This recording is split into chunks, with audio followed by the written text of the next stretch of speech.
समृद्धी महामार्ग चॅनल क्रमांक 165 वर कारचा अपघात, 3 गंभीर जखमी. वाशिम जिल्ह्यातील बाळासाहेब ठाकरे समृद्धी महामार्गावर अपघाताची मालिका चालूच. दोनद हद्दीतील चॅनल क्रमांक 165 वर कार चालकाला झोपेची डुलकी आल्याने कारचा अपघात, 3 गंभीर जखमी. सविस्तर माहिती अशी की सकाळी 5 वाजताच्या सुमारास शिर्डीवरून जवनपूर उत्तर प्रदेश येथे जात असलेली कार क्रमांक MH04 OJ 9120 चॅनल क्रमांक 165 चालकाला झोपेची डुलकी आल्याने झाला अपघात.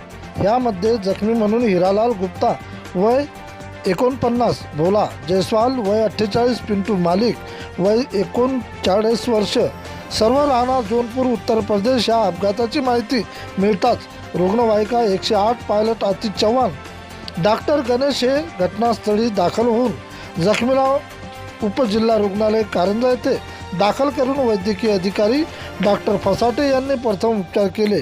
यावेळी कक्षसेवक अमर सोनोने, अधिपरिचारिका सिद्धिका, श्री गुरु मंदिर रुग्णवाहिकेचे रमेश दादा देशमुख हे प्रामुख्याने मदतीसाठी उपस्थित होते. घटनास्थळी अग्निशमन दल सुद्धा उपस्थित असल्याची माहिती मिळालेली आहे. प्रतिनिधी विठ्ठल सानप.